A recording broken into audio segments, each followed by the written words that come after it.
Hello बच्चों, welcome back our YouTube channel Turning Point Classes, जहां हम लोग बच्चों क्लास 12 के फिजिक्स का कंप्लीट सेशन 2024 से 25 को लेकर आए हैं। जहां हम लोग डे बाय डे बच्चों एक एक लेक्चर को अपलोड कर रहे हैं, जिसमें हम लोग कंप्लीट आपके 12 के सिलेबस को कवर करेंगे फिजिक्स का।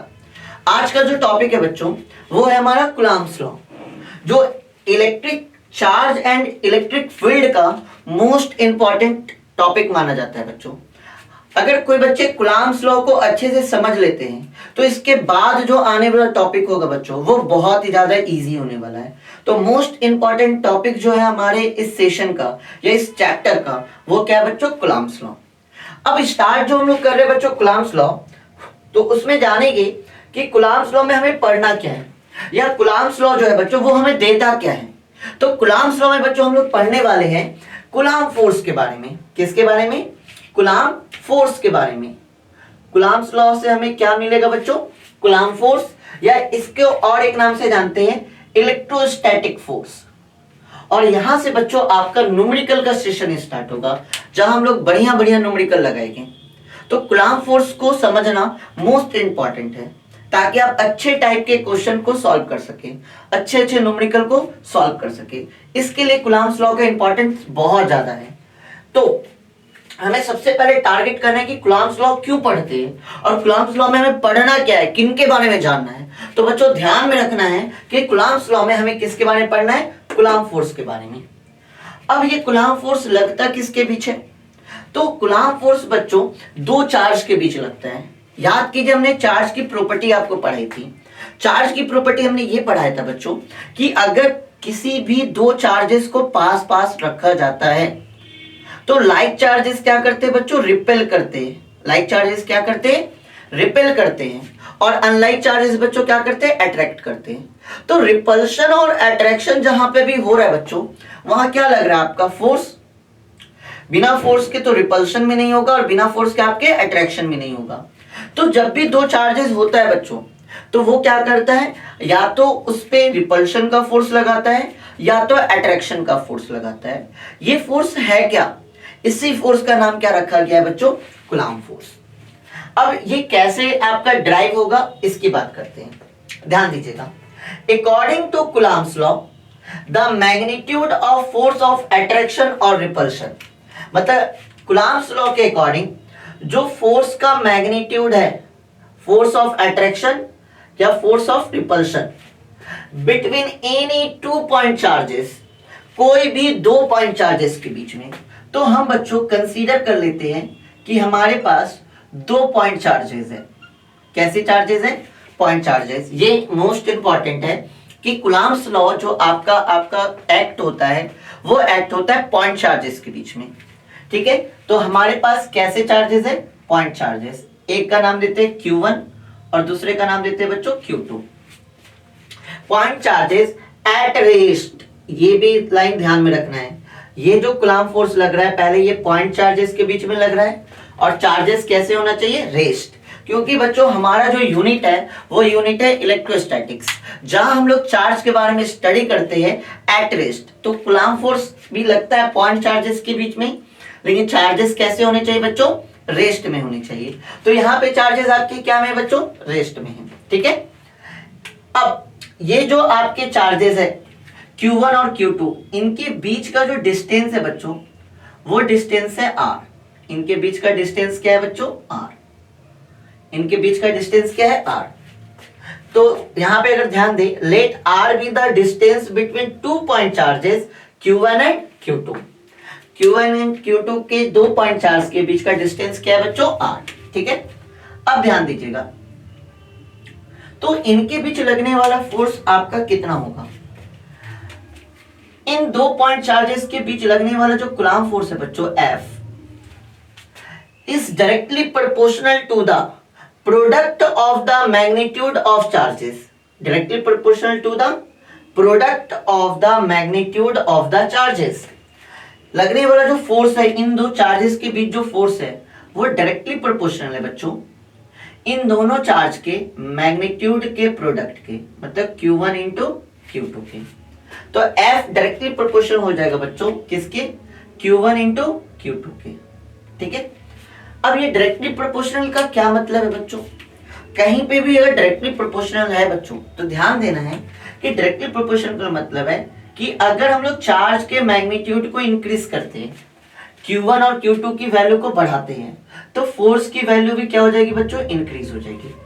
ठीक है, अगर हम चार्ज की वैल्यू को क्या करते हैं, इंक्रीज करते हैं, तो फोर्स भी क्या होगा, इंक्रीज। और अगर हम चार्ज की वैल्यू को क्या करते हैं बच्चों, डिक्रीज करते हैं, तो फोर्स भी क्या हो जाएगा बच्चों, डिक्रीज। डायरेक्टली प्रोपोर्शनल का ये मतलब होता है, कहीं पे भी डायरेक्टली प्रोपोर्शनल अगर दिया हुआ है बच्चों, तो एक डाटा की वैल्यू अगर बढ़ाई गई तो दूसरा जो होगा वो खुद पे खुद क्या होगा, इंक्रीज होगा। तो फोर्स जो है बच्चों, फोर्स जो है इनके बीच लगने वाला जो फोर्स है, कूलम्ब फोर्स, वो डायरेक्टली प्रोपोर्शनल है इनके चार्ज के मैग्नीट्यूड के। तो Q1 इंटू Q2 क्या हो जाएगा, डायरेक्टली प्रोपोर्शनल किसके हो जाएगा, फोर्स के। ठीक है, अब इसको मान लेते हैं बच्चों इक्वेशन फर्स्ट, इसको क्या मान लेते हैं, इक्वेशन फर्स्ट। आगे ध्यान दीजिएगा, and inversely proportional to the square of the distance between the, और फोर्स किन चीजों पे डिपेंड कर रहा है, एक तो डिपेंड कर रहा था चार्ज पे, चार्ज के डायरेक्टली प्रोपोर्शनल था। दूसरा डिपेंड कर रहा है कि फोर्स जो है बच्चों वो इनवर्सली प्रोपोर्शनल होता है इनके बीच के डिस्टेंस, क्या माने इनके बीच का डिस्टेंस, आर, आर के स्क्वायर के। ध्यान दीजिए, inversely proportional to the square of the distance between them, इन चार्ज के बीच के जो भी डिस्टेंस है, यहां डिस्टेंस क्या कंसीडर किए, आर, आर के क्या होता है बच्चों, इनवर्सली आपका क्या होता है, प्रोपोर्शनल होता है इसके स्क्वायर का। इसका क्या मतलब है, इसका क्या मतलब है, इनवर्सली प्रोपोर्शनल का मतलब है कि अगर इनके बीच के डिस्टेंस को बढ़ाया जाए, चार्ज के बीच के क्या किया जाए, डिस्टेंस को बढ़ाया जाए, जैसे जैसे डिस्टेंस बढ़ेगा, मतलब नीचे वाला डाटा बढ़ेगा, आर की वैल्यू बढ़ेगी, तो एफ की वैल्यू धीरे धीरे क्या होगी बच्चों, डिक्रीज होगी। इनवर्सली प्रोपोर्शनल का ये मतलब है कि अगर दो चार्जेस है, इनके बीच के डिस्टेंस को धीरे धीरे धीरे धीरे बढ़ाया जाए, तो इनके बीच लगने वाला फोर्स क्या होते जाएगा बच्चों, डिक्रीज होते जाएगा। इसका अपोजिट भी सही है, अगर इनके बीच के डिस्टेंस को क्या किया जाए बच्चों, कम किया जाए, डिस्टेंस को घटाया जाए, डिक्रीज किया जाए, तो फोर्स क्या होगा बच्चों, इंक्रीज होगा। इनके बीच के डिस्टेंस को क्या किया जाए बच्चों, डिक्रीज किया जाए, जैसे जैसे इनके बीच के डिस्टेंस को हम लोग क्या करते जाएंगे बच्चों, कम करते जाएंगे, तो फोर्स क्या होते जाएगा, इंक्रीज होते जाएगा। ये कहता है इनवर्सली प्रोपोर्शनल। तो कूलम्ब्स लॉ में हमें दो चीज का ध्यान रखना है, एक तो चार्जेस का और दूसरा इनके बीच के डिस्टेंस का, क्योंकि कूलम्ब फोर्स आपके दो चीज पे डिपेंड कर रहा है, एक डिपेंड कर रहा है आपके चार्ज पे और दूसरा डिपेंड कर रहा है इनके बीच के डिस्टेंस पे। ठीक है बच्चों, चार्ज पे कैसे डिपेंड कर रहे हैं, तो चार्ज जो भी चार्जेस है उनके प्रोडक्ट के क्या है, डायरेक्टली प्रोपोर्शनल है, और जो भी डिस्टेंस है फोर्स उसके क्या है, इनवर्सली प्रोपोर्शनल है। इसको मान लेते हैं बच्चों इक्वेशन 2। अब ध्यान दीजिएगा, from equation first and second, अगर हम फर्स्ट एंड सेकेंड इक्वेशन को बच्चों नोटिस करते हैं तो दोनों किसके बारे में हमें आइडिया दे रहा है, फोर्स के बारे में। फर्स्ट इक्वेशन से हमें यह पता चल रहा है कि फोर्स जो है वो डायरेक्टली प्रोपोर्शनल है Q1 इंटू Q2 के, और बच्चों इनवर्सली प्रोपोर्शनल है किसके, आर स्क्वायर के। ठीक है, ठीक है। अब जब भी यहाँ पे प्रोपोर्शनल का साइन आता है फिजिक्स में बच्चों, तो ध्यान दीजिएगा उस प्रोपोर्शनल के साइन को हटा के हम एक कांस्टेंट लेते हैं। क्या लेते हैं, एक कांस्टेंट लेते हैं। तो यहां भी बच्चों, यहां भी क्या करेंगे, इस प्रोपोर्शनल के साइन को हटा के इक्वल लगाएगी और इसके लिए कांस्टेंट क्या लेगी, के। तो F इज इक्वल टू हो जाएगा के Q1 Q2 अपॉन में R square. F is equal to क्या हो जाएगा बच्चों, के Q1 Q2 अपॉन में आर स्क्वायर। तो यहां से आपका निकल के आया क्या बच्चों, कूलम्ब फोर्स। तो कूलम्ब्स लॉ हमें क्या देता है, कूलम्ब्स लॉ हमें देता है कूलम्ब फोर्स या इलेक्ट्रोस्टैटिक फोर्स। उस फोर्स की मैग्नीट्यूड कितनी होती है, तो इतनी होती है, F इज इक्वल टू के Q1 Q2 अपॉन में आर स्क्वायर, जहां Q1 Q2 क्या है बच्चों, पॉइंट चार्ज, और R क्या है, इनके बीच का डिस्टेंस, और K क्या है बच्चों, K के बारे में जानते हैं, where K is a constant, K is a constant and it is known as Coulomb's constant and electrostatic constant। ठीक है, के क्या है बच्चों? के आपका कांस्टेंट है जिसे हम लोग कूलम्ब कांस्टेंट कहते हैं या इलेक्ट्रोस्टैटिक्स कांस्टेंट कहते हैं। तो ये है आपका बच्चों क्या? Coulomb's law. फटाफट यहां तक नोट करेंगे, हम हट जा रहे साइड, फटाफट नोट कीजिए। हम इसको चेक कर लेते कि क्या ये स्क्रीन में आ रहा है सारा कुछ। फटाफट इसको नोट कीजिए।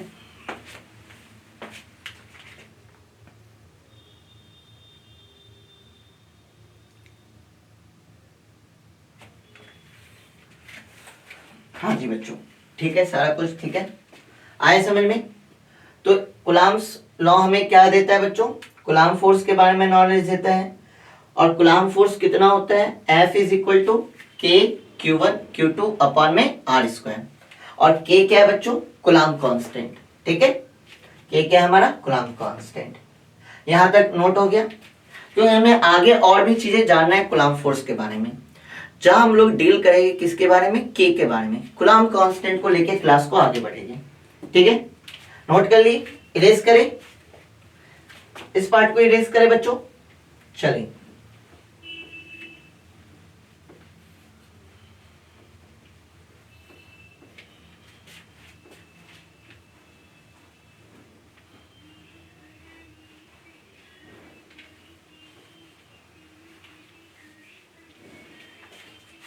अब हमने क्या पढ़ा? हमने पढ़ा F इज इक्वल टू क्या होता है बच्चों? K Q1 Q2 अपॉन में R स्क्वायर। ठीक है, F इज इक्वल टू क्या होता है? K Q1 Q2 अपॉन में R स्क्वायर, जहां F क्या है बच्चों? Coulomb force. और K आपका क्या है बच्चों? कांस्टेंट। K आपका क्या है? कांस्टेंट। कैसा कांस्टेंट? Coulomb's constant.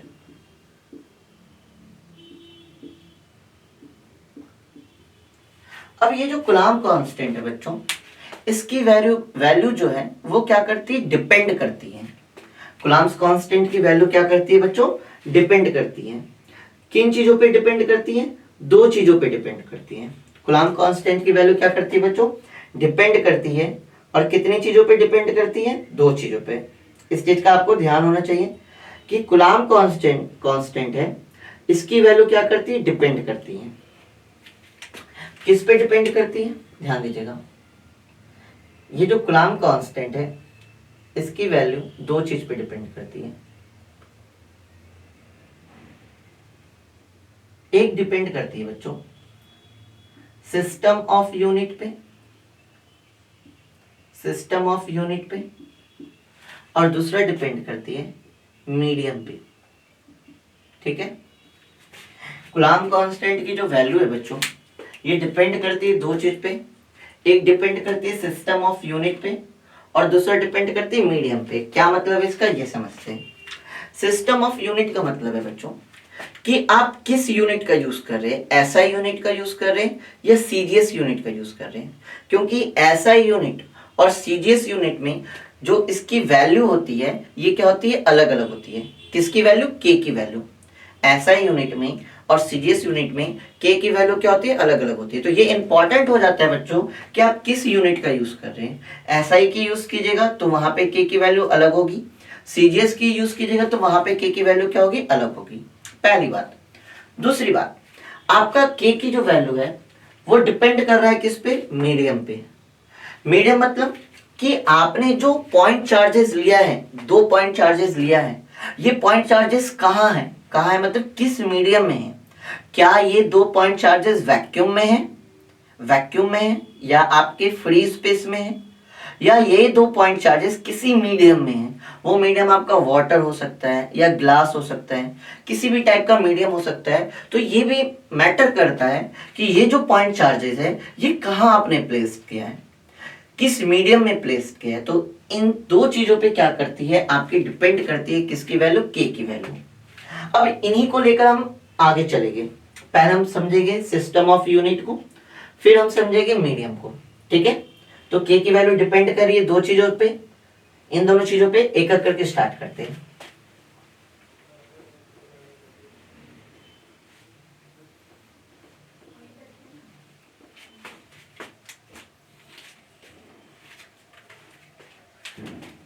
पहला point, the system of unit used. कौन से सिस्टम ऑफ यूनिट को यूज्ड कर रहे हैं उस पे डिपेंड करता है किसकी वैल्यू बच्चों, के की वैल्यू, ठीक है। अब इसमें भी हम लोग सबसे पहले जो बात करेंगे वो बात करेंगे इन एसआई यूनिट।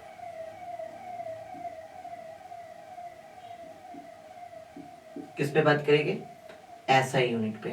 अब यहां से क्लास इंपॉर्टेंट हो जाता है, यहां जब लोग के की वैल्यू को भी डिराइव करेंगे, के की वैल्यू क्या होती है, एकदम फोकस रहेगी, अच्छे से सीखेंगे। ध्यान सारे बच्चों का यहाँ पे होना चाहिए।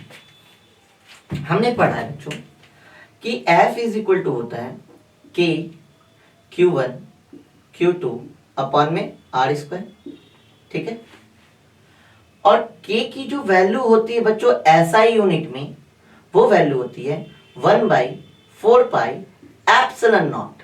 क्या होती है बच्चों, 1/4 पाई एप्सिलॉन नॉट। के की वैल्यू क्या होती है, 1/4 पाई एप्सिलॉन नॉट। ये जो बच्चों ये इसको हम लोग क्या बोलते हैं, एप्सिलॉन, एप्सिलॉन नॉट। इसको क्या बोलते हैं, एप्सिलॉन नॉट। अब ये एप्सिलॉन नॉट है क्या, मन में ये जानने को मिल रहा हो कि एप्सिलॉन नॉट है क्या। एप्सिलॉन नॉट है परमिविटी, परमिटिविटी ऑफ फ्री स्पेस। क्या है बच्चों, एप्सिलॉन नॉट क्या है, परमिटिविटी ऑफ फ्री स्पेस। ये एक नया वर्ड है और भारी भरकम वर्ड यूज कर रहे हैं। परमिटिविटी ये क्या है, ये एक नया चीज है बच्चों। परमिटिविटी के बारे में हम लोग थोड़ी देर के बाद जानेंगे, थोड़ी देर के बाद इसकी डेफिनेशन को करेंगे और इसको इन डिटेल समझेंगे कि परमिटिविटी है क्या। फिलहाल अभी मोटा मोटे ध्यान में रखना है कि के की जो वैल्यू होती है एसआई यूनिट में बच्चों, वो होती है 1/4 पाई एप्सिलॉन नॉट। इस सिंबल को हम लोग क्या कहते हैं, एप्सिलॉन नॉट। और एप्सिलॉन नॉट है क्या बच्चों, एप्सिलॉन नॉट है परमिविटी ऑफ फ्री स्पेस। क्या है बच्चों, परमिविटी ऑफ फ्री स्पेस। अब इसकी एक वैल्यू होती है, एप्सिलॉन नॉट की क्या होती है, एक वैल्यू होती है। इसको याद रखना है सारे बच्चे को, एप्सिलॉन नॉट की जो भी वैल्यू होती है उसको याद रखना है। कितनी होती है, 8.85 इंटू 10 पे पावर -12। कितनी होती है, 8.85 इंटू 10 पे पावर -12। एप्सिलॉन नॉट की वैल्यू कितनी होती है, 8.85 इंटू 10 पे पावर -12। अब ध्यान दीजिएगा बच्चों, k इज इक्वल टू 1/4 पाई, पाई की वैल्यू कितनी होती है बच्चों, 3.14 into epsilon not. Epsilon not की वैल्यू होती है 8.85 इंटू 10 पे पावर -12। कितनी होती है, 8.85 इंटू 10 पे पावर -12। अब इन सबको जब आप कैलकुलेट कीजिएगा बच्चों, इन सबको जब कैलकुलेट कीजिएगा तो k की वैल्यू आती है 9 इंटू 10 पे पावर 9। कितनी आती है, 9 इंटू 10 पे पावर 9। तो जब भी हम न्यूमेरिकल सॉल्व करेंगे बच्चों तो k की वैल्यू क्या लेंगे, 9 इंटू 10 पे पावर 9। मतलब कह सकते हैं कि k की जो वैल्यू होती है एसआई यूनिट में वो क्या होती है, 1/4 पाई एप्सिलॉन नॉट। और इसके इक्वल कितनी वैल्यू होती है, 9 इंटू 10 पे पावर 9। कितनी होती है, 9 इंटू 10 पे पावर 9। अब थोड़े इसके यूनिट की बात करते हैं कि k की यूनिट क्या होगी, k की यूनिट क्या होगी, इसके बारे में थोड़ा जान लेते हैं। ध्यान दीजिएगा, अब हमने पढ़ा है कि F इज इक्वल टू होता है k Q1 Q2 अपॉन में R स्क्वायर। तो अगर यहां से बच्चों हम k की वैल्यू निकालना चाहें, यहां से किसकी वैल्यू निकालना चाहें, k की, तो ध्यान दीजिएगा R स्क्वायर इधर डिवाइड में है, इक्वल के इधर जाएगा तो क्या में हो जाएगा, मल्टीप्लाई में हो जाएगा। तो k इज इक्वल टू हो जाएगा f into R square upon में Q1 इंटू Q2 इधर मल्टीप्लाई में है बच्चों, इक्वल किधर आएगा तो डिवाइड में जाएगा, तो हो जाएगा Q1 इंटू Q2। तो k की वैल्यू हो गई बच्चों एफ आर स्क्वायर की अपॉन में Q1 इंटू Q2। अब यहां से यूनिट लिखते, ध्यान दीजिएगा, यहां से यूनिट लिखेंगे। F क्या है बच्चों, फोर्स। F क्या है, फोर्स, और फोर्स की यूनिट होती है न्यूटन, ठीक है। R क्या था बच्चों, R क्या था, R था बच्चों पॉइंट चार्जेस के बीच का डिस्टेंस, दो पॉइंट चार्जेस के बीच का डिस्टेंस क्या था बच्चों, R। तो R क्या है, डिस्टेंस, और डिस्टेंस की ऐसा यूनिट क्या होती है बच्चों, मीटर। तो R स्क्वायर है तो क्या हो जाएगा मीटर स्क्वायर अपॉन में Q1 और Q2 क्या है बच्चों, चार्जेस। Q1 और Q2 क्या है, चार्जेस। और ऐसा यूनिट ऑफ चार्ज आपको हम पढ़ा के आए थे बच्चों, ऐसा यूनिट ऑफ चार्ज क्या होता है, कूलम। तो Q1 की भी यूनिट कूलम और Q2 की भी यूनिट कूलम, तो कूलम इंटू कूलम क्या हो जाएगा, कूलम स्क्वायर। तो ऐसा यूनिट इसकी क्या हो गई, न्यूटन मीटर स्क्वायर पर कूलम स्क्वायर, या इसको ऐसे लिख सकते हैं newton metre square coulomb inverse 2। तो k की अगर वैल्यू की बात करें तो वैल्यू हो गई 9 इंटू 10 पे पावर 9 और यूनिट हो गया newton metre square coulomb inverse 2। याद हुआ, newton metre square coulomb inverse 2। Unit वगैरह को ध्यान में रखना बच्चों, क्योंकि एक मार्क का क्वेश्चन यूनिट या डायमेंशन से पूछता है। डायरेक्ट आपसे क्वेश्चन पूछ देगा इसकी यूनिट बताइए, के की यूनिट क्या है या के का डायमेंशन क्या है। जब हम आपको डीपीपी देते हैं तो उनमें ऐसे क्वेश्चन आपको देखने को मिलेंगे, तो इन क्वेश्चन को अच्छे से सॉल्व कीजिएगा, ध्यान में रखिएगा इन सारी चीजों को। अब अगर डायमेंशन की बात करें, डायमेंशनल फॉर्मूला ऑफ के, डायमेंशनल फॉर्मूला ऑफ के, तो ध्यान दीजिएगा बच्चों क्या होगा, न्यूटन, न्यूटन क्या है, किसकी यूनिट है, फोर्स की।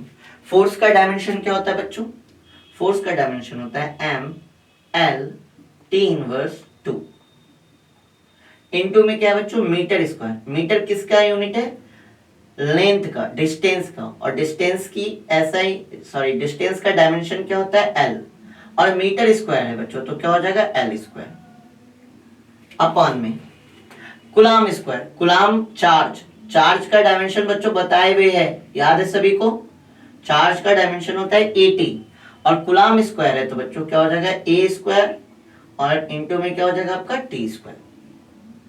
अब कुछ नहीं है तो यहाँ पे बच्चों बेस में पावर 1 है, m बेस से में बच्चों पावर जुटेगा, l पे पावर 3 t इनवर्स 2। अब ये प्लस में बच्चों ऊपर जाएगा तो क्या में जाएगा, माइनस हो जाएगा, a इनवर्स 2 t इनवर्स 2, तो हो जाएगा m l पे पावर 3 बेस से में बच्चों जुटेगा t पे पावर -4 और क्या हो जाएगा a इनवर्स 2। तो ये क्या हो गया, डायमेंशनल फार्मूला हो गया किसका बच्चों, k का। ये क्या हो गया, डायमेंशनल फार्मूला हो गया बच्चों किसका, k का। तो यहां तक आया बात समझ में। हमने ऐसा यूनिट में k की वैल्यू जानी, k की वैल्यू क्या होती है 1/4 पाई एप्सिलॉन नॉट। ये 1/4 पाई एप्सिलॉन नॉट, इस सिंबल को हम लोग क्या बोलते हैं, एप्सिलॉन नॉट। एप्सिलॉन नॉट है क्या बच्चों, परमिविटी ऑफ फ्री स्पेस। ये है क्या परमिविटी, ये थोड़े टाइम के बाद आपको समझ में आ जाएगा, इनके बारे में इसके डिफिनेशन को अच्छे से करेंगे। इसकी वैल्यू कितनी होती है फ्री स्पेस में, ये इंपॉर्टेंट है। इसकी वैल्यू होती है 8.85 इंटू 10 पे पावर -12 और k की वैल्यू जो हमने पढ़ा है वो क्या पढ़ा है 1/4 पाई एप्सिलॉन नॉट, तो 1/4 इंटू पाई की वैल्यू 3.14 इंटू 8.85 इंटू 10 पे पावर -12। जब इन सबको कैलकुलेट कीजिएगा बच्चों तो k की वैल्यू आएगी 9 इंटू 10 पे पावर 9। कितनी आएगी, 9 इंटू 10 पे पावर 9। और इसकी यूनिट तो हमने यहाँ कैलकुलेट कर लिया, क्या किया, newton metre square coulomb inverse 2, newton metre square coulomb inverse 2, और डायमेंशनल कितना आ गया m l पे power 3 t inverse 4 a inverse 2। इस तरह से हमने k के बारे में बात की। अब जरा ध्यान देंगे तो यहाँ पे हम लोग एप्सिलॉन नॉट का भी यूनिट निकाल सकते हैं। तो एप्सिलॉन नॉट की यूनिट क्या होगी इसके बारे में बात करेंगे। फटाफट यहाँ तक स्क्रीनशॉट लीजिए बच्चों, फटाफट यहाँ तक स्क्रीनशॉट लीजिए। और अगर आप लोग को कहीं पे दिक्कत हो रहा है तो कमेंट में लिख सकते हैं बच्चों। और अगर हमारी वीडियो से आपको अच्छे से समझ में आ रही है तब भी कमेंट में लिखिए कि हाँ सब कुछ अच्छा है। ठीक है बच्चों, इरेज करें, आगे बात करते हैं।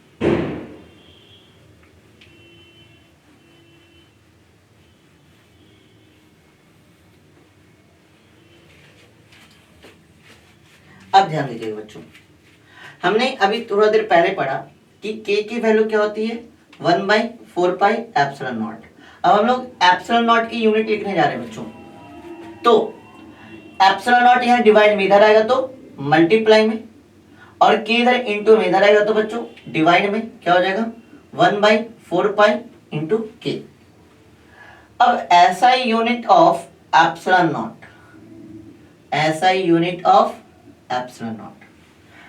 अब यहां थोड़ा ध्यान दीजिएगा बच्चों, एप्सिलॉन नॉट की यूनिट लिखना चाह रहे हैं तो 4 तो नंबर है, 4 तो नंबर और नंबर की यूनिट नहीं होती है। पाई भी क्या है बच्चों, पाई भी नंबर है और नंबर की यूनिट नहीं होती है। बचा क्या के, के की यूनिट होती है, कितनी होती है newton metre square coulomb inverse 2। ठीक है, तो ध्यान दीजिएगा बच्चों, ये -2 ऊपर जाएगा तो क्या हो जाएगा +2। ठीक है, और यहाँ पे देखिए, यहाँ पे क्या ये प्लस में ऊपर जाएगा तो क्या में चला जाएगा माइनस में। Coulomb newton inverse metre inverse 2 कितना हो जाएगा coulomb square newton inverse metre inverse 2। तो यहाँ से हम लोग एप्सिलॉन नॉट की यूनिट लिख सकते हैं coulomb square newton inverse metre inverse 2। अगर आप चेक कीजिएगा तो एप्सिलॉन नॉट की जो यूनिट है वो के यूनिट की अपोजिट है। अपोजिट मतलब यहाँ पे कूलम इनवर्स 2 था तो यहाँ कूलम स्क्वायर हो गया, यहाँ न्यूटन मीटर स्क्वायर था तो न्यूटन इनवर्स मीटर इनवर्स 2 हो गया। तो इस तरह से हम लोग एप्सिलॉन नॉट की वैल्यू निकाल सकते हैं। अब रही बात इनकी डायमेंशन की, तो डायमेंशन भी बच्चों बहुत इजी है। Dimensional formula of epsilon not. अगर इसकी डायमेंशनल फॉर्मूला की बात करते हैं बच्चों, तो जो डायमेंशनल फॉर्मूला होगा वो आपके के की डायमेंशनल फॉर्मूला से अपोजिट होगा। जैसे हमने अभी के की डायमेंशन निकाली थी, क्या निकाली थी, वो निकाला था m l पे power 3 t inverse 4 a inverse 2। अब अगर एप्सिलॉन नॉट का डायमेंशन लिखेंगे बच्चों तो इसका जस्ट अपोजिट होगा। अपोजिट का मतलब जो चीज यहाँ प्लस में है वो चीज यहाँ क्या में हो जाएगा माइनस में। क्या हो जाएगा m inverse l inverse 3 t पे पावर 4 a पे पावर 2। इस तरह से आपका क्या हो गया, इसका डायमेंशन फॉर्मूला हो गया। यहाँ तक क्लियर, यहाँ तक क्लियर। हमने k की वैल्यू जान ली, ऐसा यूनिट में क्या होती है 1/4 एप्सिलॉन नॉट। एप्सिलॉन नॉट समझ लिया क्या है, epsilon not permittivity of free space है। फिर हमने ये देखा कि इसकी वैल्यू क्या होती है, इसकी वैल्यू 8.85 इंटू 10 पे पावर -12 होती है। इसकी यूनिट क्या होती है coulomb square newton inverse metre inverse 2। इसकी डायमेंशन क्या होती है m inverse l inverse 3 t पे पावर 4 a पे पावर 2। फिर हमने k की वैल्यू देखी, जब इन डाटा को रखा k की वैल्यू निकली 9 इंटू 10 पे पावर 9। फिर हमने इसकी यूनिट की बात की, यूनिट आया newton metre square coulomb inverse 2। इसके डायमेंशन की बात की तो डायमेंशन आया m l पे power 3 t inverse 4 a inverse 2। इस तरह से हमने इस चीजों को सॉर्ट आउट किया। यहाँ तक फटाफट नोट कीजिए, ये ऐसा यूनिट में निकाले। अब हम लोग किसकी बात करेंगे बच्चों, सीजीएस यूनिट की। किसकी बात करेंगे, सीजीएस यूनिट की, कि सीजीएस यूनिट में k की वैल्यू क्या होती है। इरेज करें, हो गया स्क्रीनशॉट। चलिए, आई होप आप लोग को यहां तक समझ में आ रहा होगा।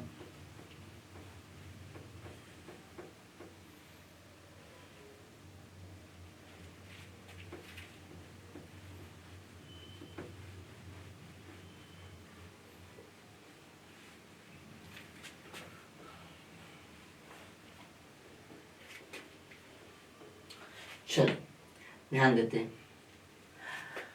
अब हम लोग बात करेंगे इन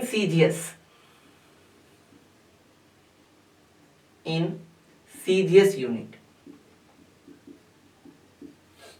अगर याद रखना है तो याद रखिएगा कि के की वैल्यू सीजीएस यूनिट में कितनी होती है बच्चों, 1 होती है। के की वैल्यू कितनी होती है सीजीएस यूनिट में, 1। अब कैसे होती है इसकी बात करते हैं। तो हमने अभी ऐसा यूनिट में देखा कि के की जो वैल्यू होती है वो होती है 9 इंटू 10⁹ न्यूटन मीटर स्क्वायर पर कूलम स्क्वायर। हमने ये देखा ना कि के की वैल्यू जो ऐसा यूनिट में होती है वो होती है 9 into 10⁹ into newton metre square पर कूलम स्क्वायर। अब सीजीएस यूनिट में बात करते हैं। तो सीजीएस यूनिट में बात करने के लिए आपको कुछ चीजों को ध्यान में रखना होगा। जैसे एसआई और सीजीएस में वैल्यू क्या होती है, अलग होती है। एसआई और सीजीएस में क्या होती है, वैल्यू क्या होती है, अलग अलग होती है। याद कीजिए बच्चों, हमने 11th में पढ़ा है कि 1 newton is equal to 10⁵ dyne होता है। कितना होता है, 10⁵ डाइन। न्यूटन ऐसा यूनिट है फोर्स का, और डाइन क्या है, सीजीएस यूनिट है फोर्स का। तो 1 न्यूटन इज इक्वल टू कितना होता है बच्चों, 10⁵ डाइन। ठीक है। 1 मीटर इज इक्वल टू होता है बच्चों 100 centimetre. 1 metre is equal to कितना होता है बच्चों, 100 सेंटीमीटर। और 1 कूलम इज इक्वल टू होता है 3 इंटू 10⁵9 स्टेट कूलम। याद आया, जब ऐसा यूनिट ऑफ चार्ज लिख रहे थे तो वहां पे हम लोग सीजीएस यूनिट ऑफ चार्ज भी लिखे थे, जहां हमने सीजीएस यूनिट में बताया था कि 1 कूलम किसके बराबर होता है, 3 इंटू 10⁵9 स्टेट कूलम के। यहाँ तक क्लियर है। अब इन सारे डाटा को यहां रखते हैं, ध्यान दीजिएगा। K is equal to 9 into 10⁵9 newton. 1 newton is equal to क्या देंगे बच्चों, 10⁵5 इंटू मीटर स्क्वायर है। 1 मीटर बराबर होता है 100। 1 मीटर बराबर होता है 100। तो मीटर स्क्वायर है तो के बार लिखेंगे बच्चों, मीटर स्क्वायर है तो 2 बार लिखेंगे। तो कितना हो जाएगा 10,000।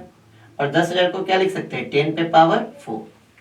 तो मीटर स्क्वायर को अगर सेंटीमीटर स्क्वायर में बदलेंगे तो कितना लिखेंगे, 10⁵4 अपॉन में coulomb square. 1 coulomb is equal to होता है 3 इंटू 10⁵9 स्क्वायर बच्चों। तो कितने टाइम्स लिखेंगे, 2 टाइम्स। ठीक है। अब ध्यान दीजिएगा, k is equal to 9 into 10⁵9। Base same है बच्चों, पावर जुटेगा 5 4 4 9, नीचे 3 3 9, 10⁵9 इंटू 10⁵9। अब ध्यान दीजिएगा, 9 से 9 कैंसिल आउट, 10⁵9 से 10⁵9 कैंसिल आउट, 10⁵9 से 10⁵9 कैंसिल आउट। तो k की वैल्यू कितनी हो गई बच्चों, 1। k की वैल्यू कितनी हो गई, 1। तो सीजीएस यूनिट में बच्चों k की जो वैल्यू होती है वो कितनी होती है, 1 होती है। तो इस तरह आप देख रहे हैं कि k की वैल्यू कांस्टेंट आपका हर टाइम नहीं है। k की वैल्यू वैरी कर रही है, किस पे, आपके डिपेंड कर रही है सिस्टम ऑफ यूनिट पे, कि किस टाइप के यूनिट को आप यूज कर रहे हैं। सीजीएस को यूज कर रहे हैं या एसआई को यूज कर रहे हैं। अगर आप सीजीएस को यूज कर रहे हैं तो k की वैल्यू है 9 इंटू 10⁵9। और जब आप सीजीएस की बात कर रहे हैं तो k की वैल्यू कितनी हो जाती है बच्चों, 1 हो जाती है। k की वैल्यू कितनी हो जाती है, 1 हो जाती है। फटाफट नोट कीजिए, स्क्रीनशॉट लीजिए, हम लोग आगे बात करेंगे। इसके दूसरे पार्ट पे चलेंगे जहां k की वैल्यू डिपेंड करेगी किस पे, मीडियम पे। हो गया, स्क्रीनशॉट ले लीजिए। आई होप यहां तक आप लोग का क्लियर है। आगे बढ़ते हैं बच्चों।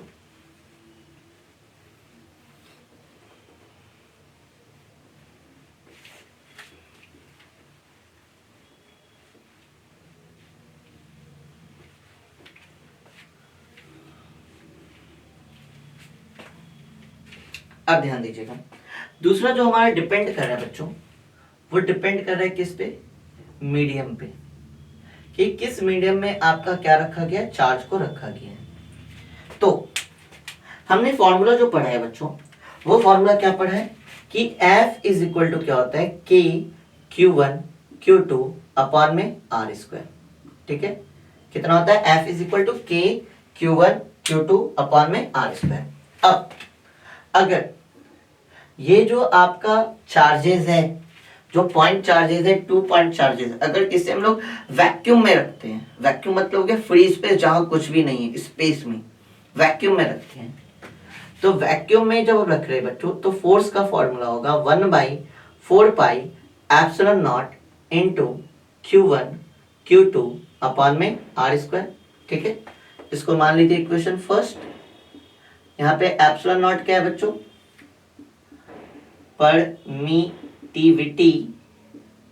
परमिटिविटी ऑफ वैक्यूम, वैक्यूम बोलिए बच्चों या फ्री स्पेस बोलिए, बात बराबर है। ठीक है, अब अगर इसी चार्ज को किसी मीडियम में लेके जाते हैं, इसी चार्ज को किसी मीडियम में लेके जाते हैं, तो आपका फॉर्मूला होगा 1/4 pi epsilon M.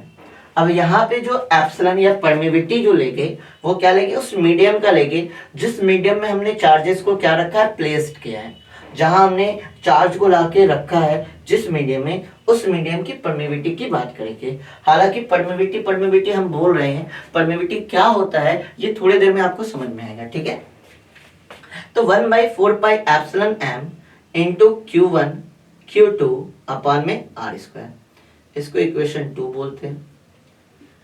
Epsilon M है क्या बच्चों, ये है परमिटिविटी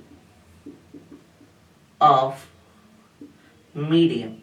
क्या है बच्चों, परमिटिविटी ऑफ मीडियम।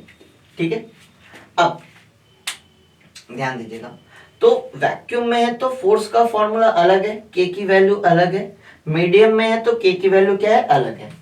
अब क्या कर रहे हैं बच्चों, इक्वेशन फर्स्ट और इक्वेशन सेकेंड में क्या लगा दे रहे हैं, डिवाइड लगा दे रहे हैं। इक्वेशन फर्स्ट और इक्वेशन सेकेंड में क्या लगा रहे हैं, डिवाइड। तो LHS का LHS से, LHS का LHS से और RHS का RHS से डिवाइड लगाएगी। तो LHS इसका F वैक्यूम है और इसका क्या है, F मीडियम।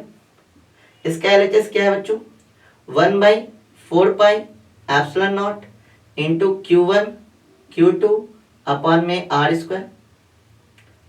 इसका RHS क्या है, 1/4 pi epsilon M into Q1 Q2 upon में आर स्क्वायर। तो F वैक्यूम अपॉन में F medium 1/4 pi epsilon naught into Q1 Q2 upon में आर स्क्वायर। भाग का उल्टा क्या होता है बच्चा, गुना, ये पलट जाएगा, ये पलट जाएगा, ऊपर जाएगा, क्या हो जाएगा, 4 पाई एप्सिलॉन एम अपॉन में 1 इंटू आर स्क्वायर अपॉन में Q1 इंटू Q2। अब कुछ चीजें जो बच्चों कटेगी, क्या क्या कटेगी, 4 पाई से 4 पाई कैंसिल आउट होगा, आर स्क्वायर से आर स्क्वायर कैंसिल आउट होगा, Q1 इंटू Q2 से Q1 इंटू Q2 कैंसिल होगा। तो क्या बचेगा, F वैक्यूम अपॉन में F medium is equal to बचेगा बच्चों एप्सिलॉन एम अपॉन में एप्सिलॉन नॉट। क्या बचेगा, एप्सिलॉन एम अपॉन में एप्सिलॉन नॉट। अब यहां पे ध्यान देना है, यहां पे ध्यान देना है, एप्सिलॉन एम अपॉन में एप्सिलॉन नॉट जो है बच्चों, एक नए फिजिकल क्वांटिटी को यहाँ पे हम लोग डिराइव करेंगे। एप्सिलॉन एम और एप्सिलॉन नॉट किसके बराबर होता है, ये बराबर होता है एप्सिलॉन आर के। ये किसके बराबर होता है, एप्सिलॉन आर के। ठीक है, ध्यान में रखना है, एप्सिलॉन एम अपॉन में एप्सिलॉन नॉट किसके इक्वल होता है, एप्सिलॉन आर के। और एप्सिलॉन आर है क्या यहाँ पे बच्चों, एप्सिलॉन आर है रिलेटिव परमिविटी।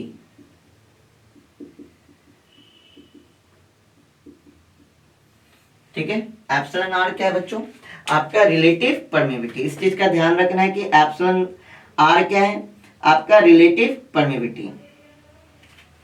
ठीक है, एप्सिलॉन आर क्या है बच्चों, आपका रिलेटिव परमिविटी। इस सारी चीज का ध्यान रखना है।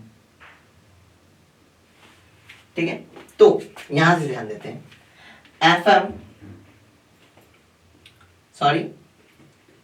एफ वैक्यूम अपॉन में F medium is equal to क्या है बच्चों, एप्सिलॉन एम अपॉन में एप्सिलॉन नॉट, और एप्सिलॉन एम अपॉन में एप्सिलॉन नॉट किसके बराबर है बच्चों, एप्सिलॉन आर के। किसके बराबर है, एप्सिलॉन आर के।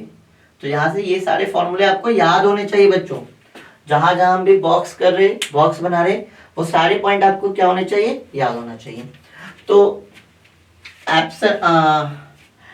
एफ वैक्यूम अपॉन में एफ मीडियम किसके इक्वल हो गया बच्चों, एप्सिलॉन आर, और एप्सिलॉन आर क्या है, रिलेटिव परमिटिविटी। अब इस फॉर्मूले का यूज करके हम किसी भी मीडियम में फोर्स फाइंड आउट कर सकते हैं। अगर हमें मीडियम में फाइंड आउट करना है फोर्स, कि अगर 2 पॉइंट चार्जेस को मीडियम में लाकर रख दिए तो फोर्स कितना होगा, ये होगा F M is equal to होगा, देखिए बच्चों ये डिवाइड में है, इधर आएगा तो मल्टीप्लाई में, और एप्सिलॉन आर यहाँ पे क्या पे है, मल्टीप्लाई में, इक्वल के इधर आएगा तो डिवाइड में। तो एफ वैक्यूम अपॉन में एप्सिलॉन आर, मतलब कि वैक्यूम में अगर आपको फोर्स पता है कि 2 पॉइंट चार्जेस के बीच वैक्यूम में कितना फोर्स लग रहा है, और उसको हम लोग डिवाइड लगा देंगे किससे, रिलेटिव परमिटिविटी से। किससे डिवाइड लगाएंगे, रिलेटिव परमिटिविटी से, तो हमें उस मीडियम का क्या फाइंड आउट हो जाएगा, फोर्स। तो इस तरह से आपका डिपेंड करता है अलग अलग मीडियम पे फोर्स। तो इसे भी फटाफट नोट कर लीजिए। अब हम 2 चीज को यहाँ पे अच्छे से डील करेंगे, एक तो परमिटिविटी और दूसरा रिलेटिव परमिटिविटी। जो पूरे पॉइंट में आपको थोड़ा परेशान करके रखा था कि परमिटिविटी और है क्या, अब उसके बारे में बात करेंगे। इरेज करें, चलिए इरेज करते हैं।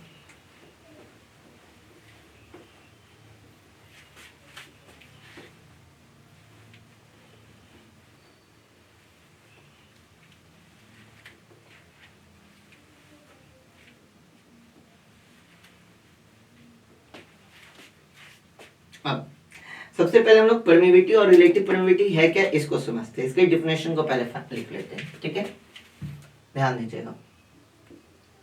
परमिटिविटी है क्या, ध्यान दीजिएगा।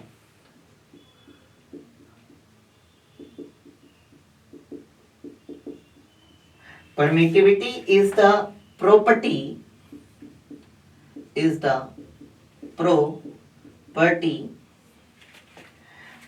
of a material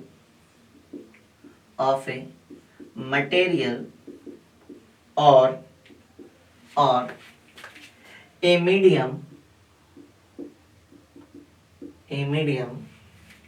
that affects the Coulomb's force between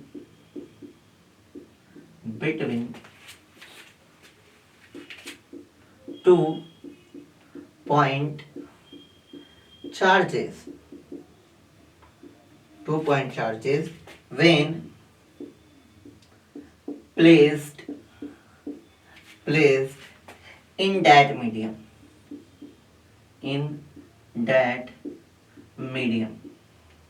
ठीक है। परमिटिविटी है क्या बच्चों, परमिटिविटी एक प्रॉपर्टी है। Permittivity is the property of a material or a medium, किसी मटेरियल या किसी मीडियम की एक ऐसी प्रॉपर्टी है जो इफेक्ट डालता है किस पे, कूलम्ब फोर्स पे। जो इफेक्ट डालता है किस पे, कूलम्ब फोर्स पे। किसी भी 2 पॉइंट चार्जेस के बीच लगने वाला फोर्स के बीच आपका एक ऐसा प्रॉपर्टी है काम कर रहा है जो उन फोर्स का क्या कर रहा है, अपोज कर रहा है, और वो प्रॉपर्टी ही आपका क्या कहला रही, परमिटिविटी। एक सिंपल से एग्जांपल से समझे तब इसको अच्छे से और समझ में आएगा। जैसे हमें अपने हाथ को इस हवा में घुमाना है, और मेरी कैपेसिटी है कि हम इस हाथ को 5 न्यूटन से क्या कर सकते हैं, घुमा सकते हैं। कहाँ, आपकी हवा में। मेरी जो मैक्सिमम कैपेसिटी है कि हम 5 न्यूटन का फोर्स लगा के इसको क्या कर सकते हैं, घुमा सकते हैं। लेकिन जैसे ही इसे हम घुमाना चाह रहे हैं तो यहाँ एक मीडियम है, यहाँ एक क्या है बच्चों, मीडियम है। वो मीडियम क्या है, एयर।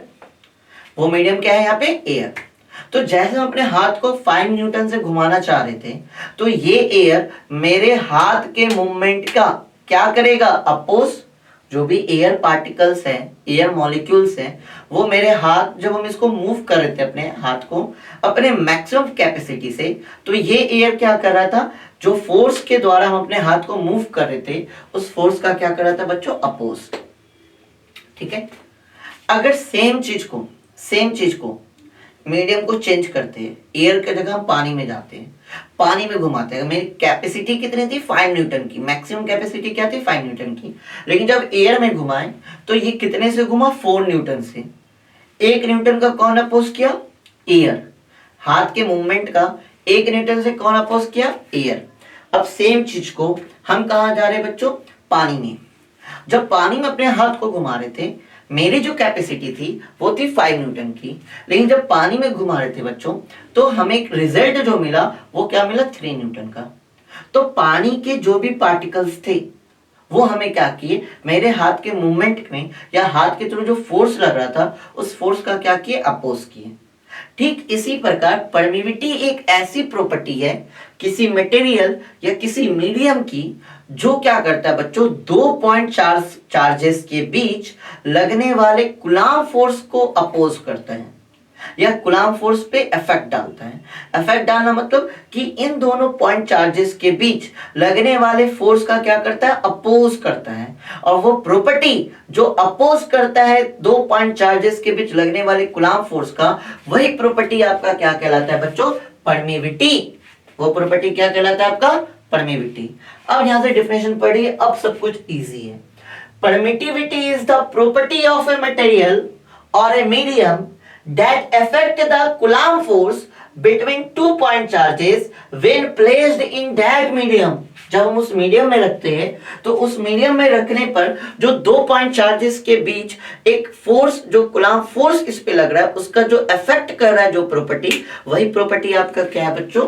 वो प्रॉपर्टी आपका है परमिविटी। अब एक टॉपिक और डील करना है लास्ट, और आज का सेशन क्या करेंगे? एंड। अगला जो हमारा टॉपिक है बच्चों, वो है relative परमिविटी।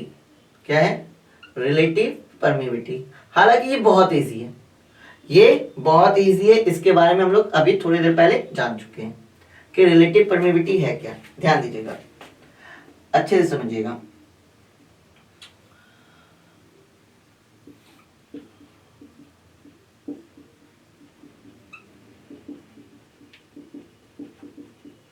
relative permeability of a medium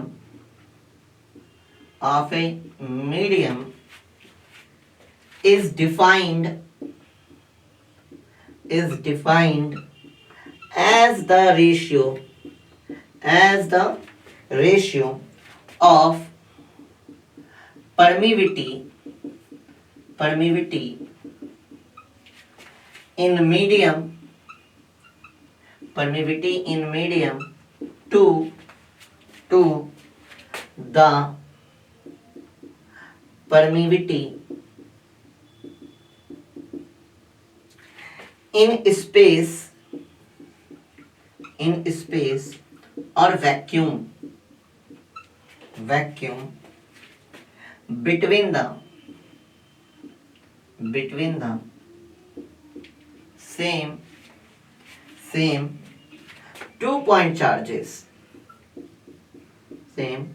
2 point charges, separated by the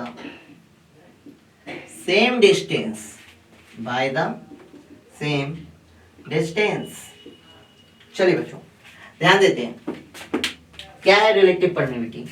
ये बहुत इजी है, ध्यान दीजिएगा। हमारे पास 2 पॉइंट चार्जेस है, एक है Q1, दूसरा है Q2।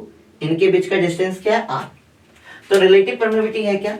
Relative permittivity of a medium is defined as the ratio of the permittivity in